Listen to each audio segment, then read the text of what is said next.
bosumi a ewo mu yi eye opebre ebosome emu nti wona ehye ade ebia ofichire afu udi gel tumo a ye besre se ubegina ho se ehye kobone a wadum ne preko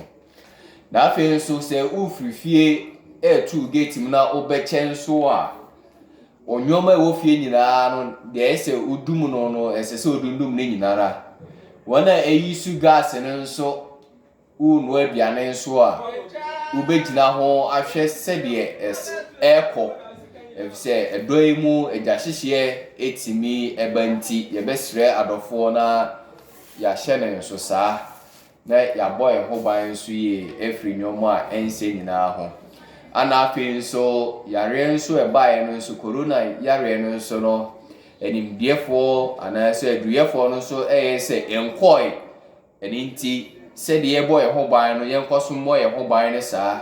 enso nyakopon eka ye ho na obagi efri nyomo a enti nyina mu ti yehwe su yeho su ye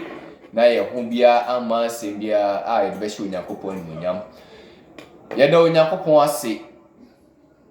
emre kakra yesua ade bebre efa empaibo ho ene eyi kakra sese onyankopon hu yambo no hyira yen na osan wo yefidwe mu gie free haw nyina mu ene nso ye ba bedi nkomo a eye enkomo a ede na de ahoto esan eba odasane bia abrabo mu ane eye menu mienu se heaven so eye ni da so se timi yede eko hobi na okwa me so eniema ben yenye ni etimi ayede akọ heaven ho ho enkomo na ye ba bedie enti enerusia na etifi asem se de matu ni din se ahunyade a entene no ahunyade a entene no bi yede nya adamfo fa ahunyade a entene no bi nya adamfo sisa na ye ba besua na yakenkan sem no abasem ne be ti ye besre na adofo nyina be krado afo atweresem no so ama ya hwehwem se de ese na etie Luke chapter 16 verse number 1 ekono ena ye besua ho ade kakra se de be boa yen ewo afi mu ene enkwan na edi enim nyina asempa no se de Luka etre edema ye no eti edunsia himu baako ekro no etira asem no se efie pani onetifo no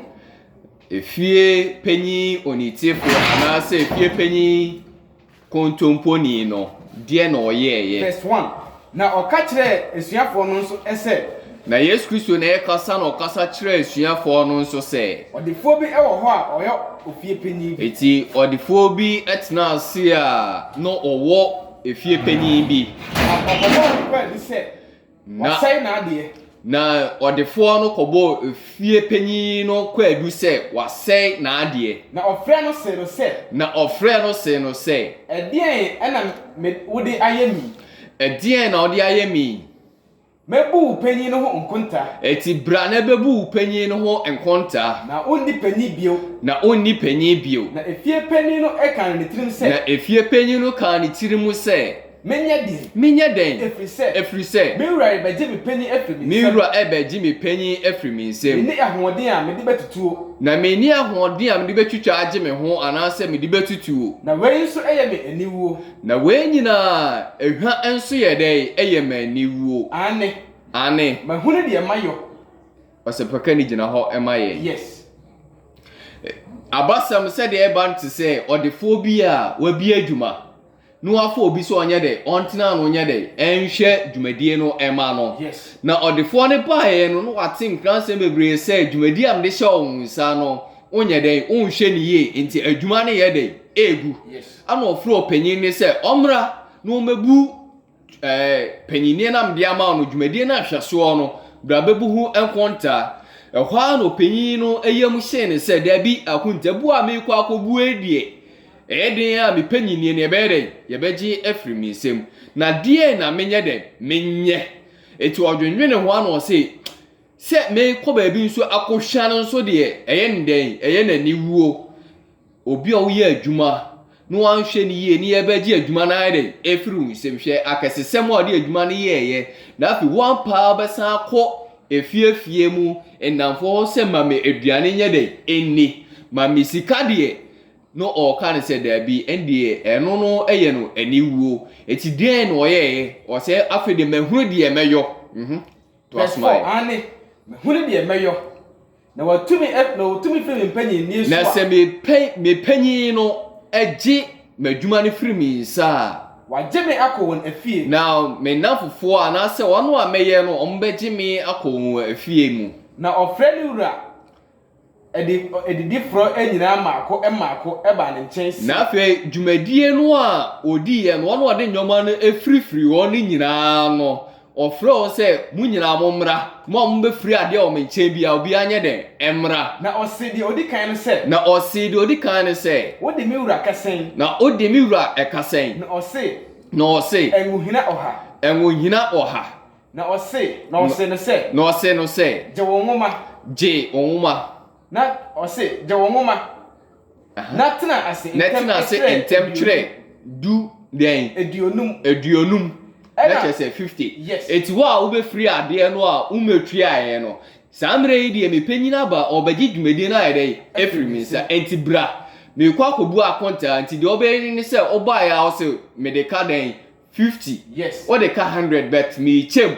e de den 50 na aye den e de ama natural 50 no so ye den egu pipa no so sanity eti sana na afefo no e ba ko odi ka 100 no wase bra be tro 50 ena me de kobu akonta verse 7 ena ose ofoforo no ana ose ofoforo no so se onso ekase na ode ana ose me de eyuo nkotoku oha ono so de eyuo nkotoku oha 100 ana ose ono so se fa woma na tro aduotwe bra be tro sen 80 so na tie na owura no ekamfo efie pani onetifo no se obi a wo beyi na die na de waye no ose owura no san ede ekamfo ofie pani kontompo ni no se de no ka kire ne se wadi nyansasem ye mpo kire se wiase ema ewonyansa ese eti we kire se wiase ma no ewonyansa sene ehan no den emma ewo mu fafuo mu ose ka ni gina homa ye ne asem no odi adwuma ahye obi nsa no anhwe ni yie na obebu akonta no afede ose emo no odeka 100 abra me de 50 cedis aide acho betro 50 no eto ho wa odeka 100 no so ba kono so ose bra betro 80 me de 20 aide acho yes na afi efie odefo no anase adwuma wura no hunu die ohwefo no aide agye no ana obo na ba so se wa aide wadi ni nyansem eden ewo ne mfafuo mu enti ewiase ma no onyansa sene hwan ema no ade nti no o ka ne saa osemfaka ni ewiase ma no yes etimedi omonnyomo anu a ensem fata no efa nanfo enti se okoba so hu detie oba no atimi antobi no otimi gi one tot so so gi den one tot also ode afa nanfo enti se ada onu su niska no su dikan wo ho a ogi one tot no so agi one tot ade e de ama enti odi no den ni nyanse mu eti efie uru apanyi no de ohwefo no ye ne se meduwe chaw enti etu ma de so na me ba wo nchen a obede obeboa me sanity so eti enti akenkan sem nie na yebe wura mu ye pa yakọ verse 9 no ne hwe de ye na wura de Yesu so eka ekira ye enemre mu Luke chapter 16 verse number 9 na me so mesimo se na Yesu se na me so mesimo se momfa ahunyade a entene no bi nso momfa ahunyade a entene no bi no enso enya enamfo na se ehiamu a waje mo nkọ akoden da efie no mu amen eti no de Yesu so ka kire ye ne se eye menu mienu na eti saasa si we so ahunyade a ebi entene no ebi ne den ebi ni aduane insuo atade empaboa so sika ebi se we nyina no sembre no so na nyakopoto nsa frɛ wo se koda din a saa nyoma wo nyina onye den onfa anko eti ehun ehia wo heaven ho na ha ana ede boy embra eti se ofie panyi kontomponi no otimedi sikani bi efa nanfo se eni etumi a meba wo nchen a na me ka kire o se osepakani papa me yema wo no eni ntiade yetumi a osepakani wo bema mebi a eden ada eti Yesu Kristo so ka kire se ahunyade no a entene no Yesu yenye den yemfanfa nanfo eti adofo mutie yen jamaseman ne besiaseman a mutie yen obi o atade bebre yibi eden ema unua fafa danfo sanete entoma no atoagu otrank mu no yibi eden ema unua bi na daachi bi oho kire wo a unua na eden aboawo tebia eden esesa etore bia tebia no mu ye eti ena tebia no mu ye no menua dasani me maame me papa a wutie me ena anwumre tibia no ye no fo atade ni bi ye den eche obi onye den oni bie sanete usika no wanya no bebre no yibi ye den ema obi na se emre bi eba na wo kwa hu ye hie mu a saafo no so aye den aboa wo otofo ma o ma aye den ama wo so ti sa na Yesu Kristo ye den e ka kire ye na eye energy says so say bosumi so ye den eye buronya bosumi aduane na o noa no enwa oni wabusua de nko a so onwa kakra obi oto nchen ontime nua bi ne yeden tibi yeden ema no eti emre bi se woni ho nso a oba bi hia mo a saafo no so ayeden aboa oba no eti adenti na Yesu Kristo kan sa se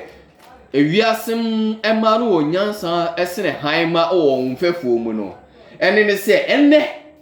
wana ji Yesu Kristo die no enhyeda anya adoye bebre sa sanete efi se okoya adoye no se me ye wadoye no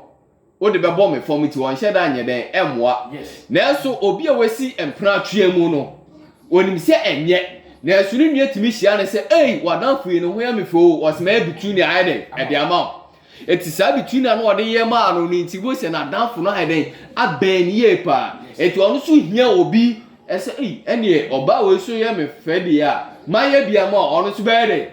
ebe ya ma no wo de afa nanfo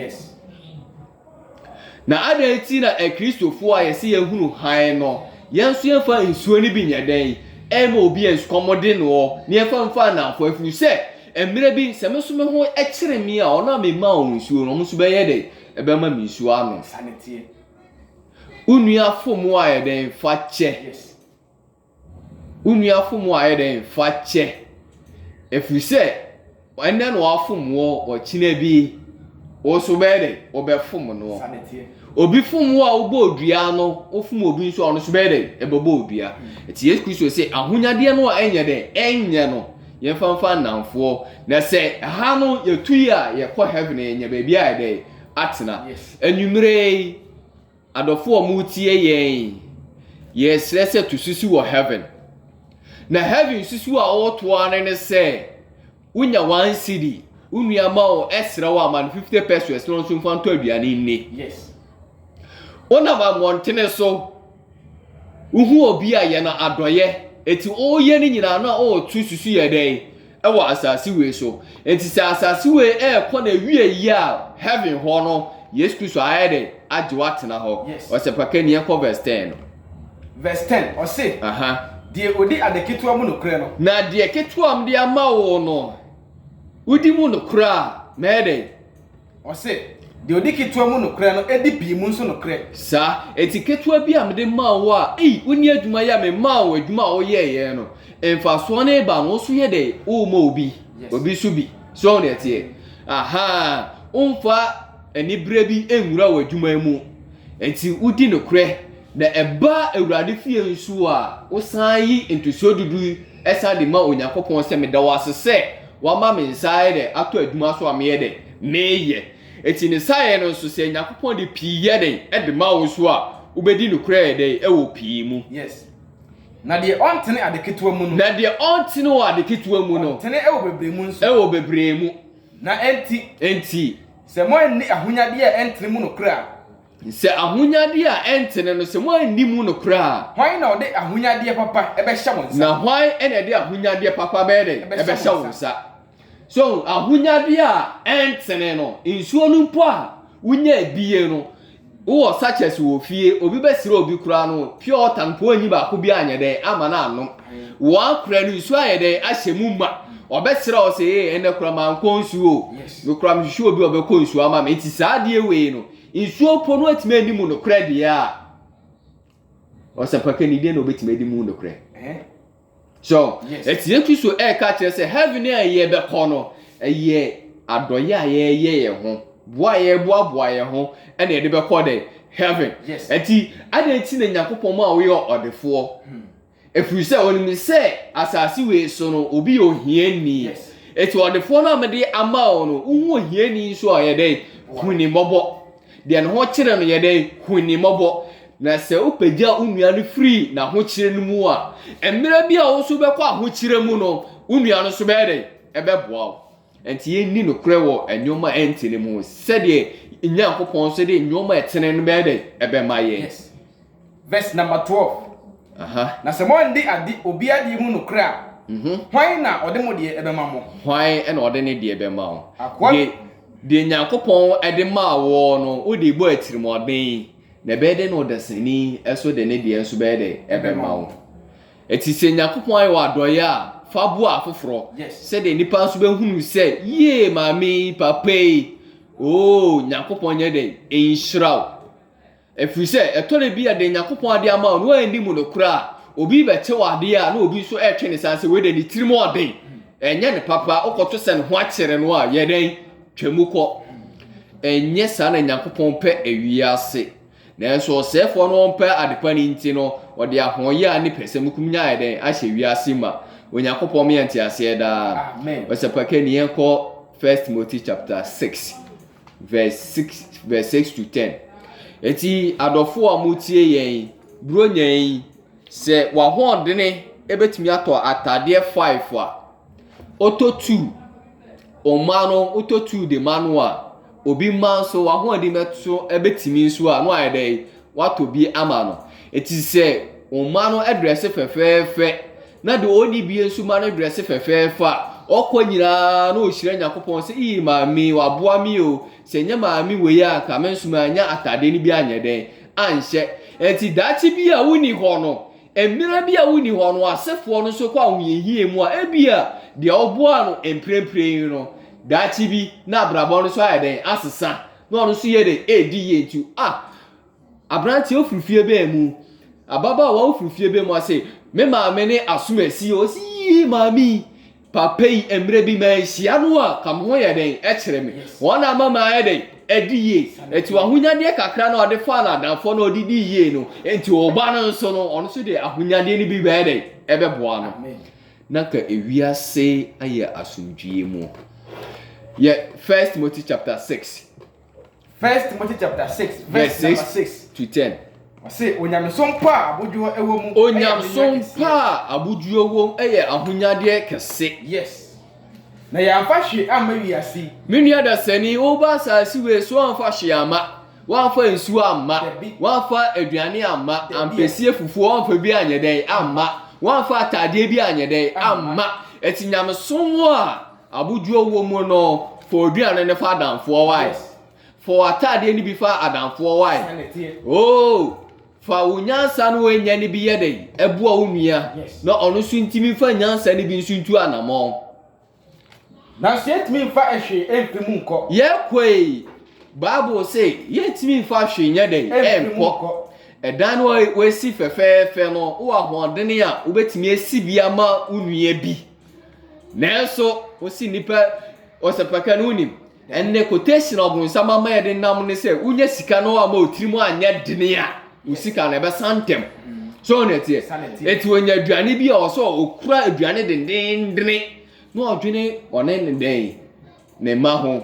na so ya na ewura fi se mire bi ubesu boy nipa mire o enipa na obede ebeba beboa wo eti okwa ahoyehie mu na enipa obefra na obeba beboa wo no eti samire a oni ahoyehie mu no fa sanwoma ni bi yede ebo asafo no na wo ho kyere wa ye nyina de odo ayede aka abom aboa wo Nyankopon me ente ase da. Amen. Verse number 8. Esia fa hwenko. Na se ye wo aduane. Na se ye wo nuane. Ne ade a ye de kata ye ho. Ane ade a de kata ye ho a. Ma eno ara eno. Ojidi ni mu ma sa nyoma no nye den. Eno so emma yen. Emfa ni bre bi enkoje sikaduro. Debi. Emfa ni bre bi enko abisa boni bi. Ene ti emfa ho kire eni aduane boni. So ne tie. Yes. Verse 9. no. Wona wo pe won ho enya won ho no. Wono pre won ho enya won ho no. Ohwe nsohwemu. Bidie ne nkwasia akondo nkwasia akondo mu. Me to aso no. O se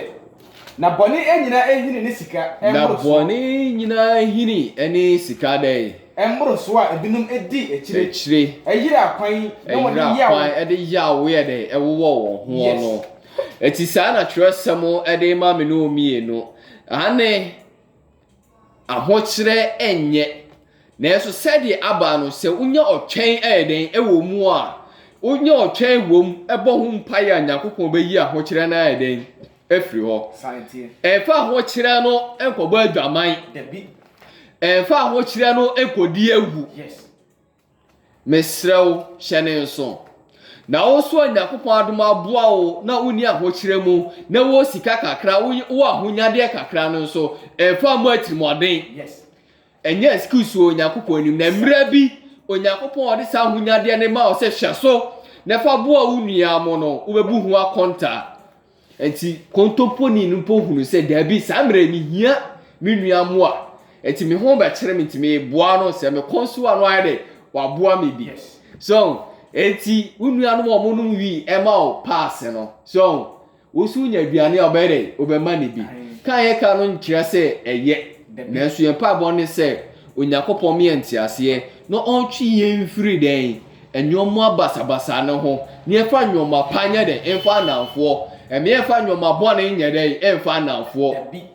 ɛnfa adwumfi ɛmoa unua na unua ne sɛ hɛ wa moa me pa ka me ho yɛ den ɛkyerɛ mi adwumfi a wo de ma no o kɔne kɔ wiase se wo bɛkɔ na papa no ayɛ den wada o hunu ɛnyɛ saa bi na Bible no ɛka na emom no fa adwempa fa adɔyɛ ɛyɛ den ɛboa wo nua ɛnkɔto nua adu ɛnkuno ɛwɔ ani brɛ kwan ho na emom bɔmpa ma ne sɛ yedie no ɔkɔ no enye ye ma no na ebi nso nya den ɛnso so na wo so nya bi aboa afoforo tie quotation no a yedi twa dwumadie ɛto no Matthew chapter 25 verse 31 to 46 bronya yi mu yewo enyanka ekunafo ewusia ewo ye nkyɛn bebree woni onom drink bebrebe udidi a ono ma be hye dem se oh ene de me twamanu mu no kai ewusia bi kai ejanka bi okunafo bi ye na adɔye bua no empo obi wɔ hɔ a ɔsempakani ne papa ene ne maame yɛ den ɛte ase na ɛso de abusuani bedi mpo no ɛden ɛdene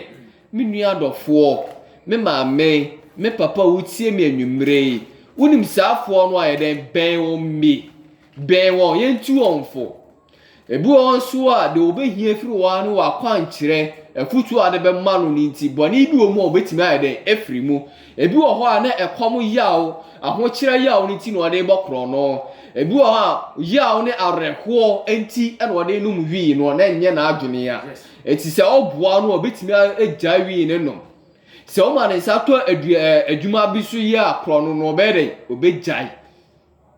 eti yɛn mmoa yɛn ho yɛn to susu wɔ heaven na wee nyinaa yɛka nyinaa no nso no unya bi su a no ada Onyankopɔn ase efiri sɛ ɔnam a ɔayɛ den edi ne yie udidi mmenya ka Awurade wo ka Awurade no nso yɛ den ka unua na wo ka Awurade nko ano ankae unua a unyamsom yɛ den ɛyɛ ɔtorofoɔ dodo Onyankopɔn no ɔtae ne nua no nyamsom yɛ den ɛyɛ ɔkwa udo Onyankopɔn a yɛ den do unua eto sempakani utimi kɔ asɔre a obi se asɔre dem akonya ne nyina ma yɛ den matɔ na so okofie no obi bisa no wansi de osimenya den minibi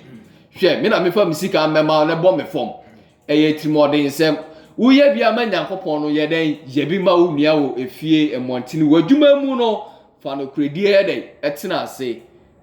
na Nyankopon be hirae de na Yesu Kristo e ka kire yo Matthew chapter 25 verse 31 to 46 Tresem ese na onipa ba no ebeba enimonyam mu na Yesu Kristo ba won enimonyam mu o na abofo nyina eka no na abofo nyina eka no ho betena enimonyam ahwenwo obetena na hinwa enimonyam no so obebobo amanaman nyina na afi obebobo amanaman nyina no ewo nanim obepapa wo mu ye nyina ye bebu akonta eti Yesu Kristo ebe papa ye mu se oba asasi we so no dwumadi a oba bedi nyina no ahunya dia no demede ma wo no krebe na odi wo mu tie be papa wo mu said Ojanhwefo papa nwanti mu no eni mrekire mu no odi nwanten ebegyina ne nifa na odi nwanten ebegyina ne nifa na odi mrekire so adan egyina benkum